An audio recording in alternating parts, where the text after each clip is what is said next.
Baik, Bapak Ibu, saudara-saudara sekalian, KB Amag, KB Kakak, Ari, Opo Allah Baibreu, Melansenare Bangkae, kepada para narasumber, Pak Bupati, Ketua DPR, dan juga Bapak John Tubahelan, kita bertahan dulu untuk masuk ke sesi berikut.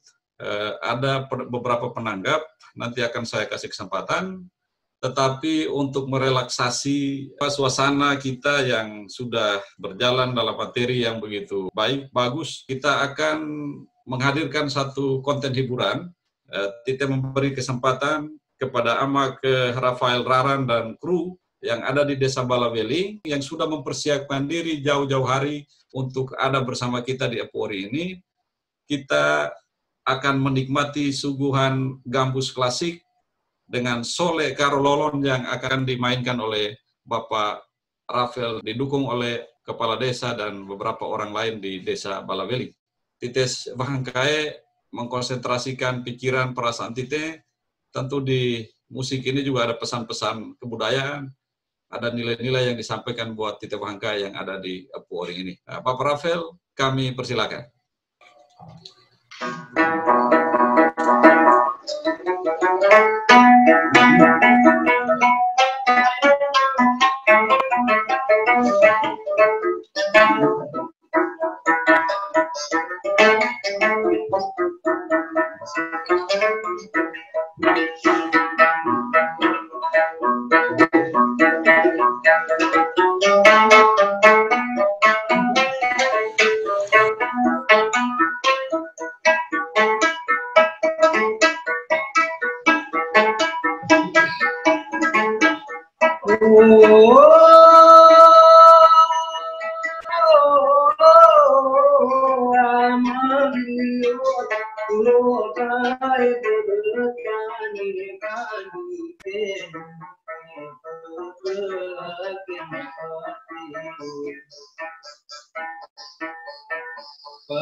Rafael Raran.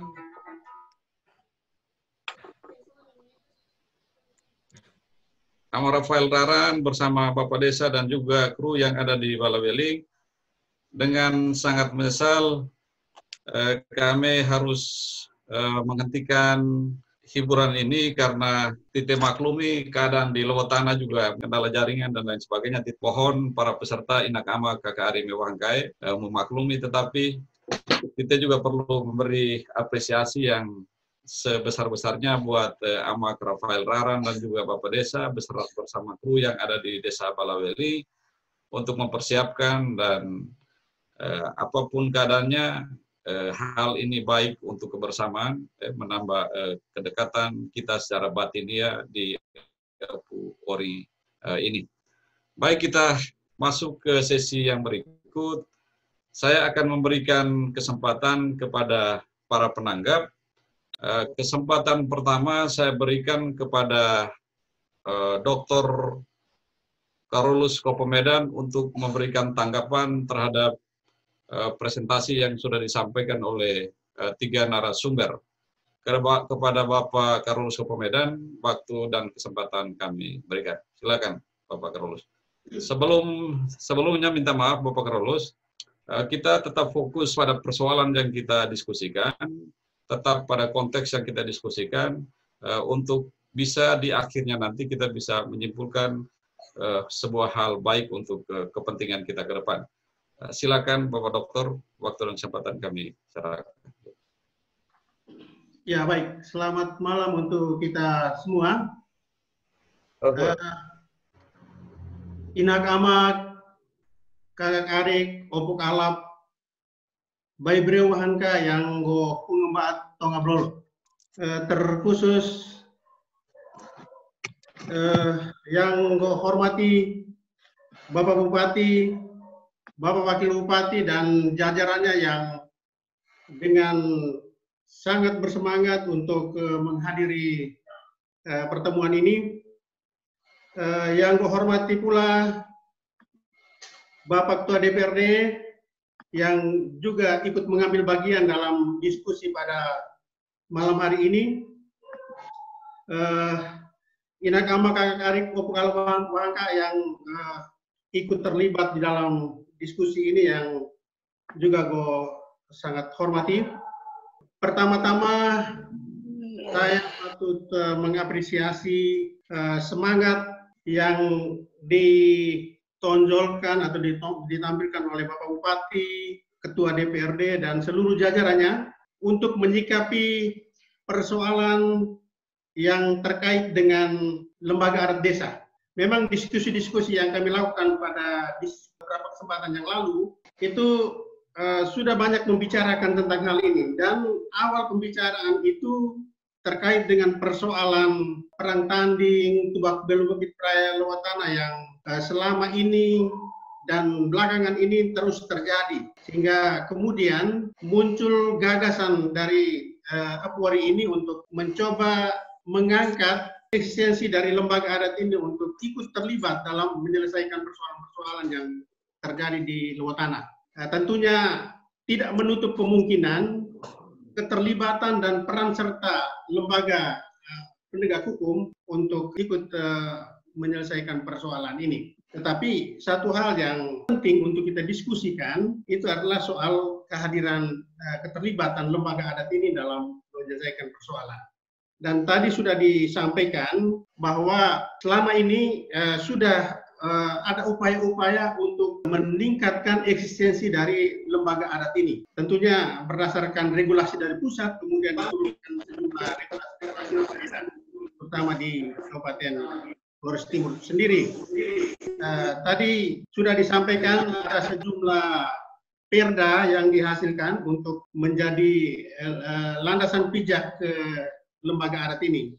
Mulai dari Perda nomor 24 tahun 2001 tentang pedoman pemberdayaan dan pelestarian adat istiadat dan lembaga adat. Lalu kemudian dalam perkembangan Pemda Flores Timur juga sudah mengeluarkan Perda nomor 24 tahun 2000 nomor 6 tahun 2006. Perda nomor 24 tahun 2001 maupun Perda nomor 6 tahun 2006 sekalipun substansinya berbeda-beda, terutama di Perda nomor 6 tahun 2006 itu mengatur tentang lembaga kemasyarakatan desa yang memadukan antara lembaga LKD dengan LAD, lembaga adat desa. Nah, tetapi dengan kehadiran Undang-Undang Desa nomor 6 tahun 2014 ini memberikan ruang untuk diberi peran tersendiri, diatur tersendiri tentang lembaga adat desa ini. Sehingga kemudian Pemda juga berusaha untuk mencabut perda-perda terdahulu sehingga memuluskan perjalanan lembaga adat desa ini. Tetapi hal yang perlu kita perhatikan juga adalah terutama Bapak Bupati dan juga perangkat-perangkat pemerintahan daerah lainnya, terutama berkaitan dengan implikasi dari perda-perda sebelumnya. Perda-perda sebelumnya tentunya menurunkan sejumlah kepengurusan lembaga adat di masing-masing desa. Sehingga kemudian kalau kita ingin membentuk lembaga adat lagi berdasarkan Undang-Undang nomor 16 tahun 2012, maka kita juga perlu memperhitungkan itu. Dari segi yuridis, saya kira tidak menjadi persoalan. Karena kalau misalnya perda itu sudah dicabut, tetapi secara faktual, lembaga-lembaga adat yang dibentuk berdasarkan perda-perda sebelumnya itu juga perlu kita cermati lebih jauh, sehingga ketika kita membentuk lembaga adat dalam nuansa yang baru berdasarkan Undang-Undang Desa, itu tidak menjadi persoalan. Langkah pertama yang perlu kita lakukan itu adalah pembentukan Perbu. Langkah ini penting dan sebagaimana disampaikan oleh Dr. John tadi bahwa kita tidak boleh membuat lompatan dalam pembuatan peraturan perundang-undangan ini. Tetapi memang konsentrasi kita pada aturan bupati sebagai pedoman. Tetapi saya berharap diskusi di forum ini tidak hanya konsentrasi pada peraturan bupati saja, tetapi kita coba memberikan pemikiran-pemikiran berkaitan dengan substansi peraturan desa yang menjadi dasar pembentukan lembaga adat desa itu. Karena ini penting kita lakukan karena sebagaimana diungkapkan oleh Bapak Bupati dan juga Ketua DPRD tadi bahwa kita ini sangat bervariasi, ya. Flores Darat berbeda dengan Solor dan tentunya juga berbeda dengan di Aronara. Sehingga hal-hal semacam ini menjadi catatan penting bagi kita untuk memberikan muatan pada peraturan desa tentang lembaga desa tadi. Saya kira ini hal yang penting. Kita bukan membuat lompatan, tetapi saya berharap bahwa diskusi kita perlu diarahkan ke sana juga, sehingga ketika pekerjaan besar untuk menghadirkan perdes-perdes di masing-masing desa itu tidak mengalami kesulitan. Sehingga diskusi pada malam hari ini saya berharap bisa melebar ke sana. Soal Perbu yang menjadi pedoman itu penting untuk kita diskusikan terkait dengan kira-kira hal-hal apa saja yang perlu kita pedomani sehingga ketika pembuatan Perdes menjadi acuan untuk pembentukan lembaga adat itu tidak menjadi masalah. Saya kira itu saja yang saya sampaikan. Saya sangat mengapresiasi kehadiran Pak Bupati dan selama diskusi berjilid-jilid itu ada hal yang sesungguhnya belum terungkap, ya, terutama perda-perda yang ada di Flores Timur.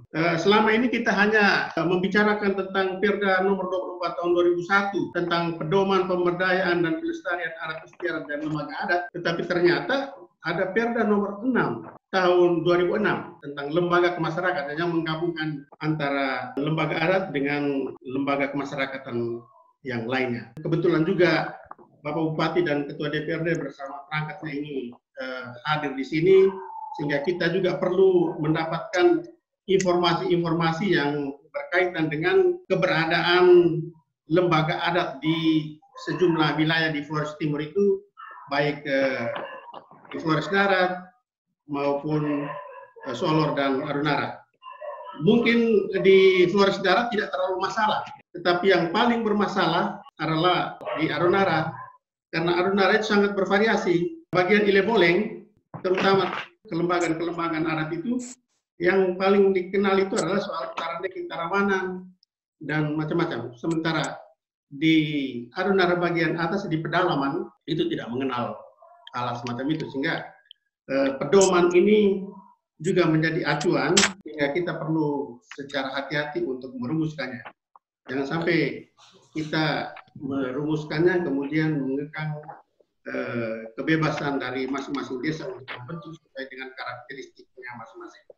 Baik. Saya kira itu saja. Saya kembalikan ke moderator. Baik, terima kasih.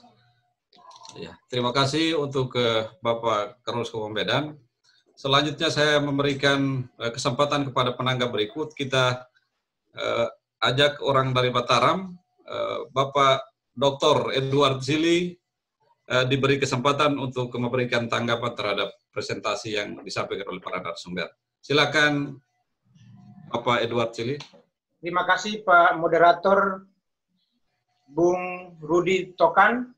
Yang saya hormati Bapak Bupati Flores Timur dan juga Bapak Wakil Bupati, Pak Ketua DPRD, Bapak Robi dan Bapak John Tubahelan, Doktor, dan Bapak Dr. Kopomedan, dan semua tim yang membentuk Puori Adonara ini yang sudah berjalan sedemikian lama. Saya sangat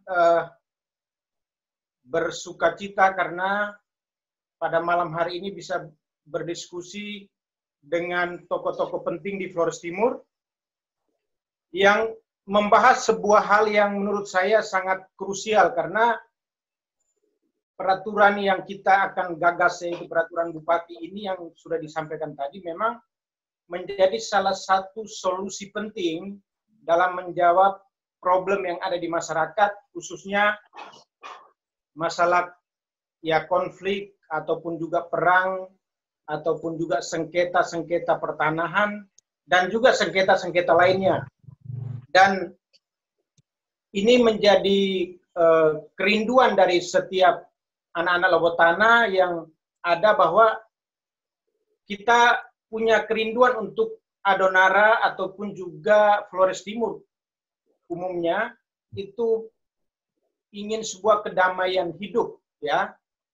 Jadi artinya bahwa apa yang sudah disampaikan oleh Pak Bupati, ke Bapak Ketua DPR maupun juga Pak John dan juga Pak Doktor tadi, Karolus, memang hal-hal yang saya pikir sangat penting untuk kita berikan apresiasi, dan tentu saya sangat setuju bahwa di dalam peraturan Bupati ini, ya, ada suatu hal prinsip yang perlu kita pahami, adalah prinsip-prinsip pokok yang perlu kita atur.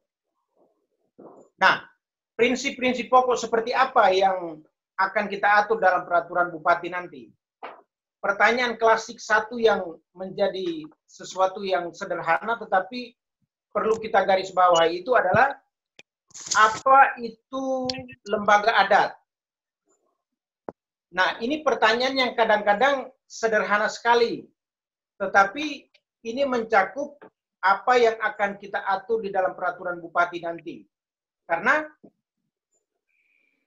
seluruh substansi dari apa yang kita sebut sebagai lembaga adat, ya kan?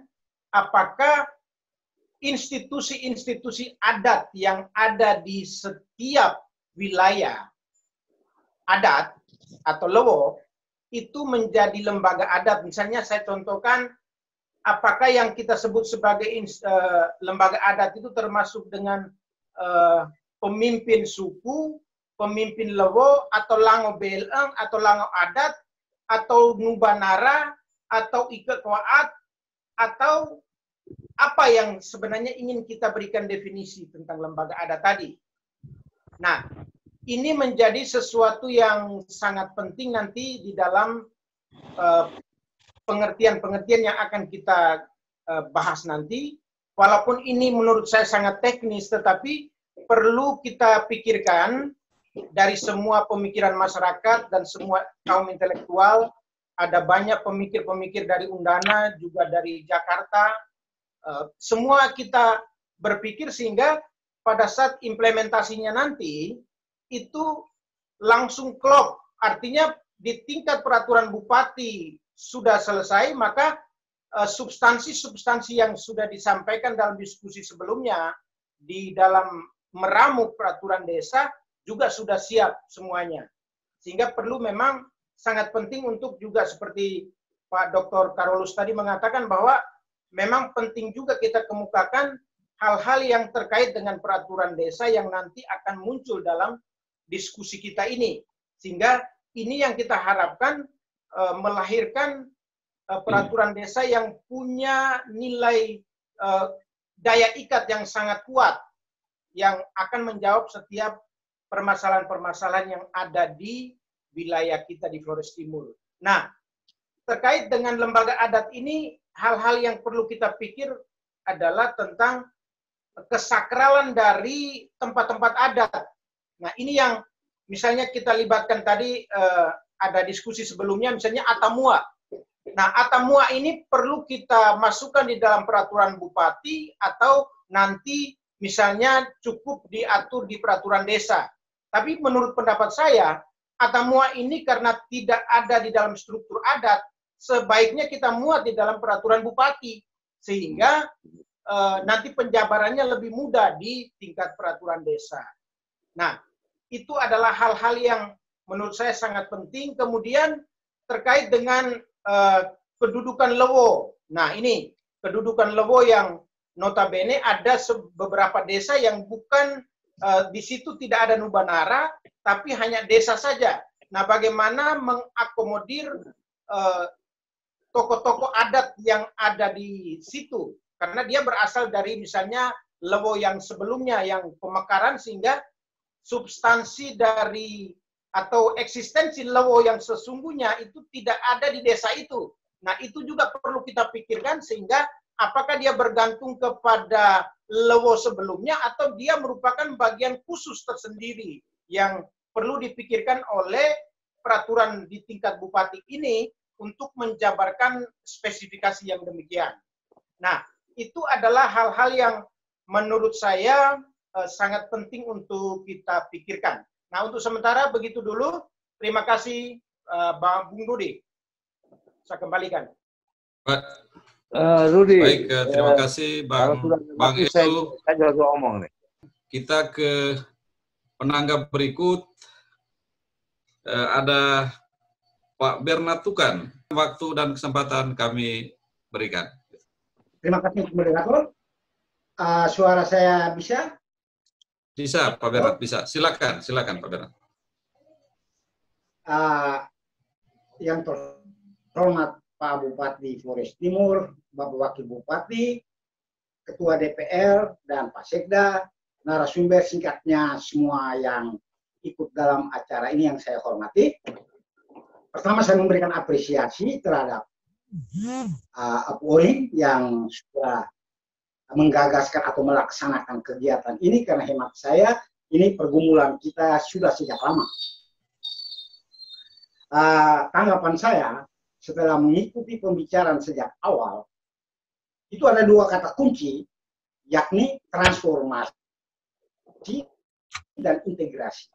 Mengapa transformasi? Karena kita tidak sedang bermaksud untuk menghadirkan sesuatu dari masa lampau secara utuh, karena struktur semua ini karena berambisi untuk menghadirkan sesuatu dari masa lampau, sehingga kita perlu melakukan transformasi, menggali nilai-nilai dari keberadaan lembaga pemangku adat desa itu untuk dikemas ulang dalam struktur masyarakat modern. Karena itu kata kunci kedua itu adalah integrasi.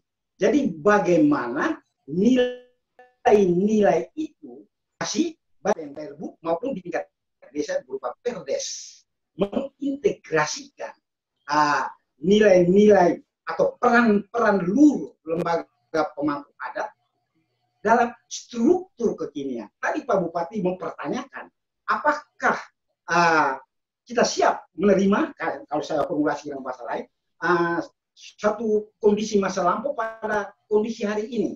Nah, jadi ada kerja budaya begitu, bukan soal mengangkat dan menghadirkan. Pada titik itu, lalu saya mempertanyakan, apakah tepat kita menggunakan kata pembentukan lembaga pemangku adat desa, sementara lembaga ini kan sebuah warisan.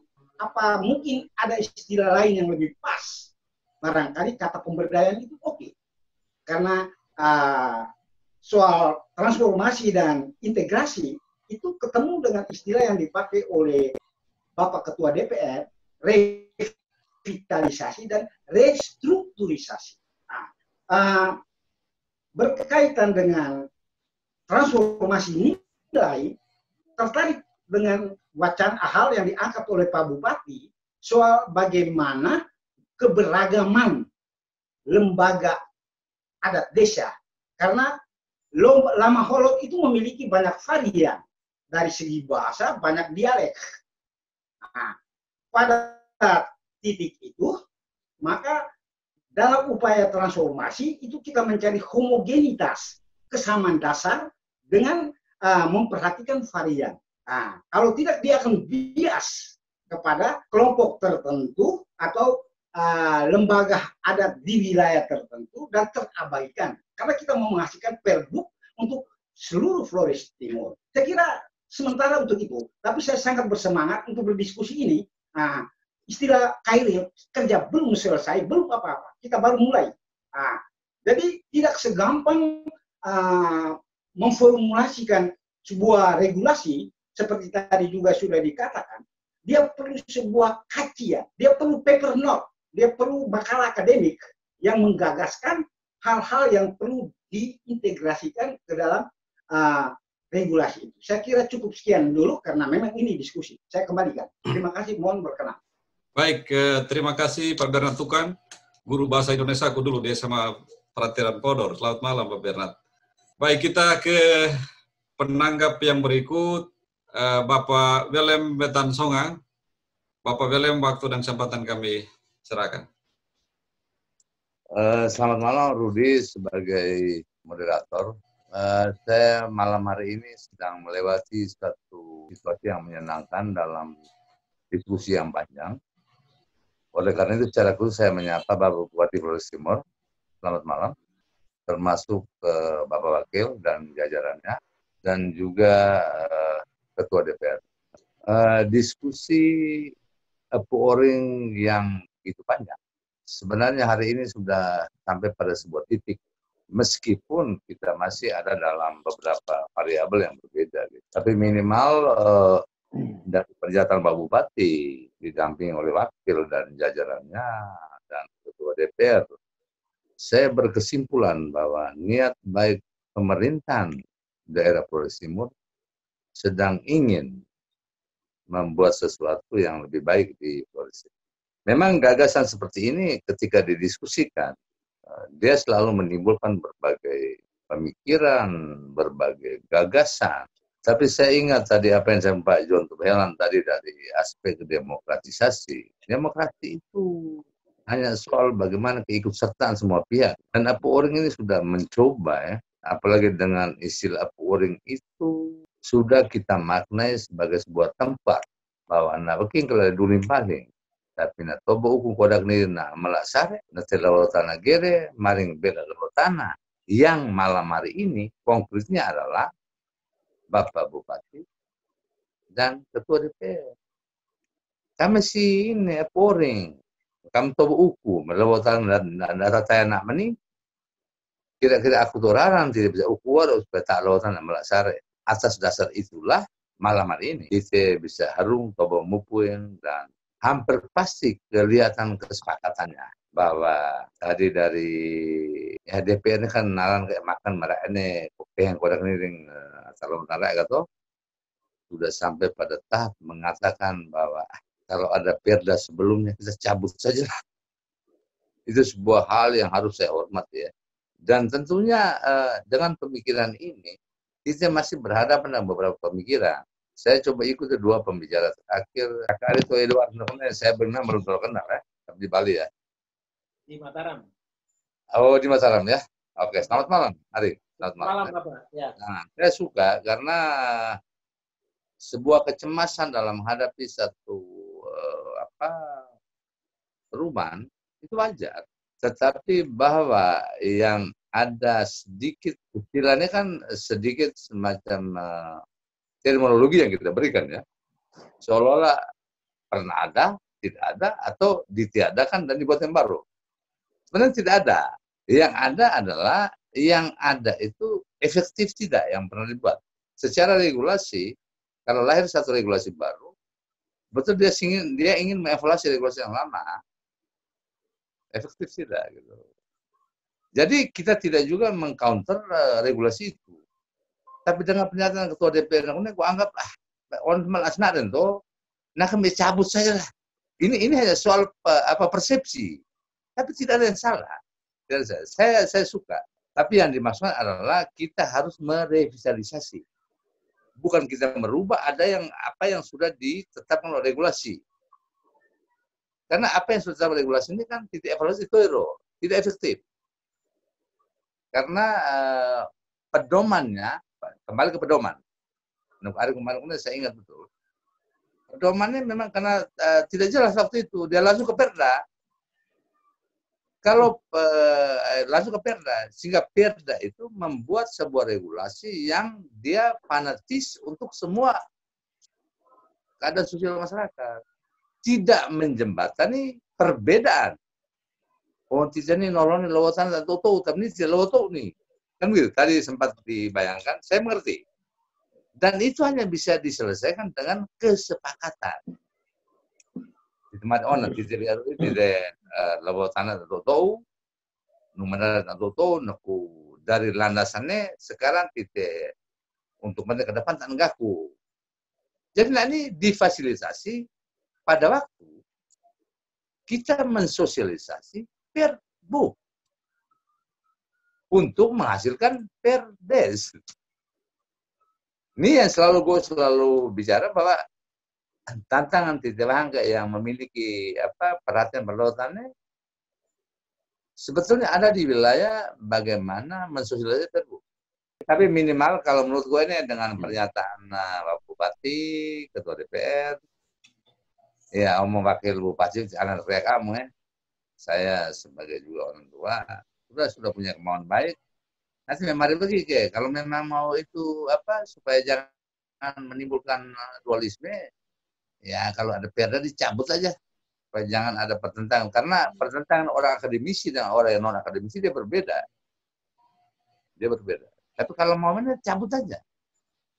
Dan mudah-mudahan setelah ini gua hanya mari onak bahwa si Apuoring ini Perbu kami sudah coba diskusi, tapi kalau Pak John Marindokne bukan kami yang buat Perbu karena yang punya kewenangan adalah Bupati.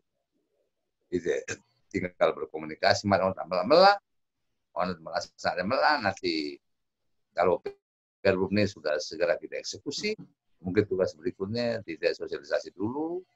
memberikan pemahaman untuk Lautan Bangkai, sehingga ketika lahir Perdes, kita semua juga turut bertanggung jawab. Bahwa secara umum Perdesnya hampir bisa bayangkan dia mendekat hampir sama.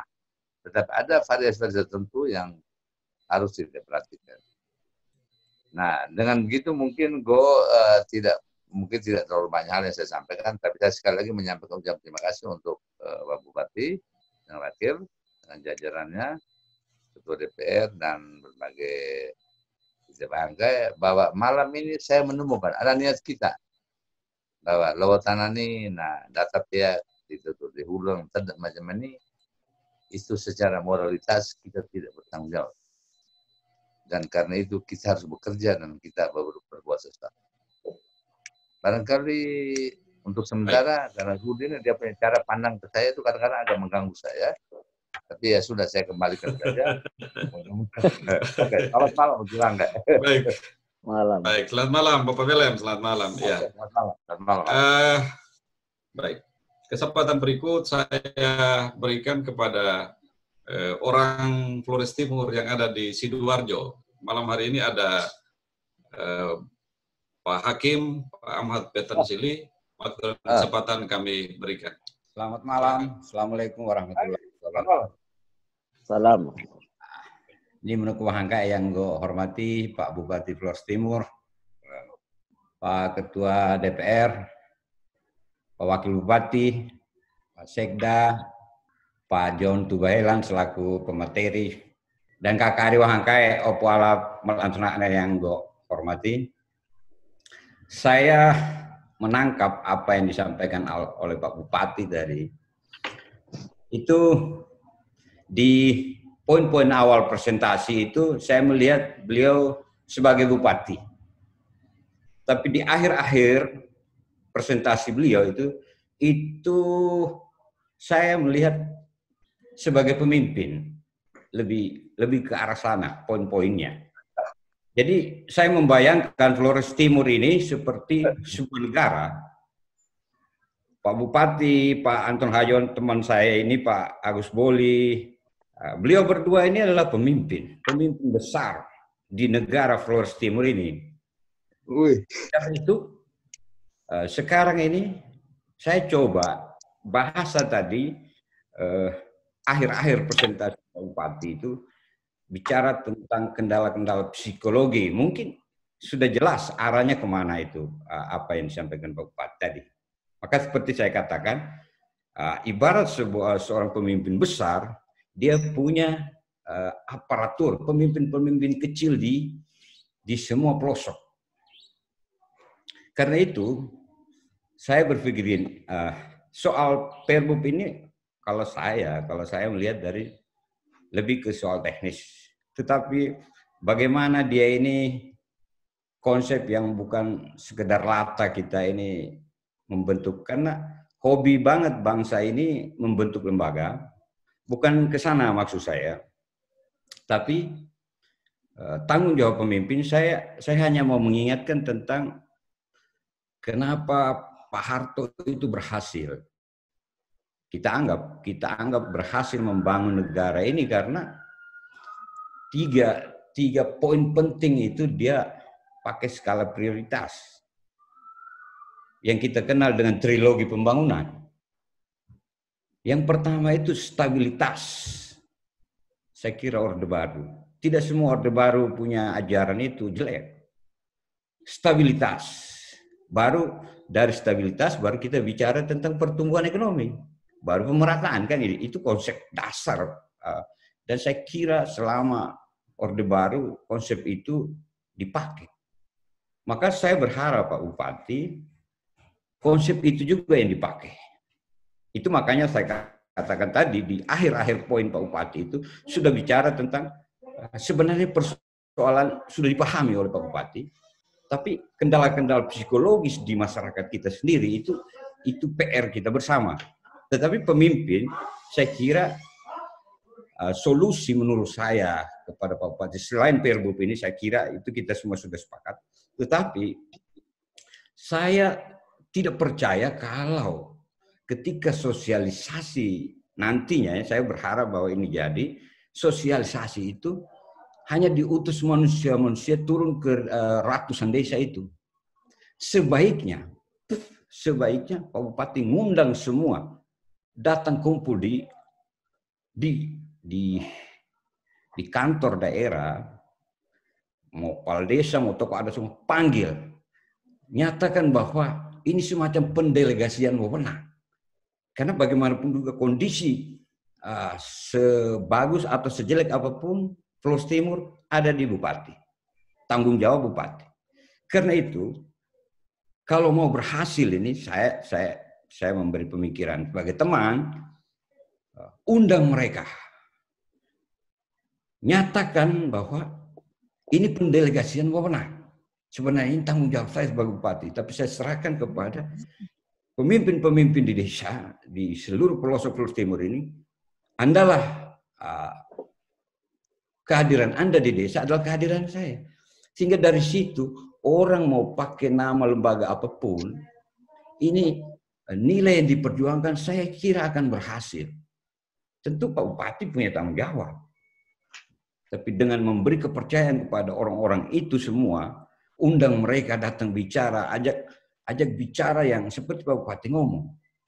Kerendahan hati dan juga kendala psikologis lain seperti istilah Kenetun tadi dengan berapa variabelnya, saya kira itulah makanya Pak Bupati sendiri yang bicara kepada seluruh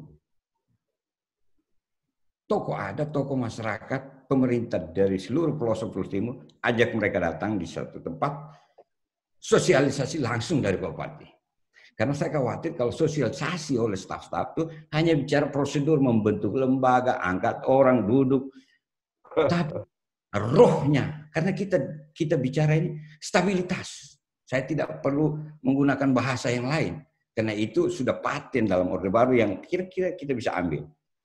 Saya kira itu poin saya. Terima kasih Pak Bupati sudah berkenan dan selamat malam Ari. Sekali kepemimpinan di bahasa-bahasa akhir tadi. Terima kasih masukan saya kembalikan kepada moderator. Baik, terima kasih banyak Abang Mat Pretensili yang ada di Sidoarjo.